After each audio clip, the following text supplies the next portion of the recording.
कहते हैं राजनीति में कोई किसी का सगा नहीं होता। सत्ता नेताओं को लोभी बना देती है और शायद यही कारण भी है कि नेता अपना दल बदलने में हिचकिचाते तक नहीं है। सत्ता कई परिवारों को उनके दोस्तों से अलग कर देती है। नौबत ये आती है कि उनकी पार्टियां तक अलग हो जाती हैं। ऐसे ही आज हम आपको एक किस्सा बताने जा रहे हैं जहां उपचुनाव के समय दो अभिनेता आमने सामने थे और उस दौर में दोनों बहुत अच्छे दोस्त भी थे, लेकिन चुनाव के आगे उनकी दोस्ती ताश के पत्तों की तरह बिखर गई। हम बात कर रहे हैं साल 1992 लोकसभा उपचुनाव की, जब इस उपचुनाव में शत्रुघ्न सिन्हा और राजेश खन्ना आमने सामने थे। इस चुनाव के दौरान दोनों की दोस्ती में दरार आ गई थी। बता दें कि 1990 में फिल्मों से दूरी बनाने के बाद सुपरस्टार राजेश खन्ना ने राजनीति में एंट्री ली।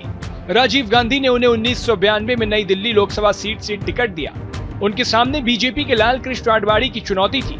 राजेश खन्ना को हार का सामना करना पड़ा, लेकिन आडवाणी ने गांधीनगर से भी चुनाव लड़ा था। ऐसे में उन्होंने नई दिल्ली की सीट छोड़ दी और उपचुनाव में राजेश खन्ना को दूसरा मौका मिला। हार के बावजूद राजेश को काफी समर्थन मिला, इस वजह से वह दोबारा इसी सीट पर चुनाव लड़े। उसी दौरान उपचुनाव में बीजेपी ने शत्रुघ्न सिन्हा को राजेश खन्ना के खिलाफ टिकट दे दिया।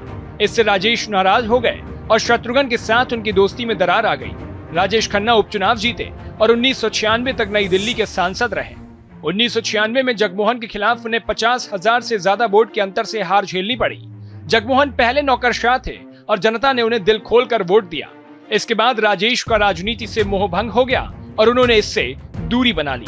बता दें कि भारतीय सिनेमा जगत के पहले सुपरस्टार कहे जाने वाले राजेश खन्ना 1992 में शत्रुघ्न सिन्हा से इतना गुस्सा गए थे कि वह जीवन भर शत्रुघ्न सिन्हा से नाराज ही रहे, जिसकी जानकारी शत्रुघ्न सिन्हा ने खुद एक इंटरव्यू में दी थी।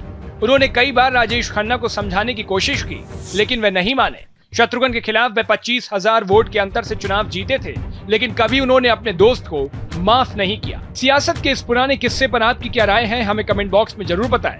चुनाव के दौरान ऐसे और किस्सों को जानने के लिए देखते रहिए भारत एक्सप्रेस।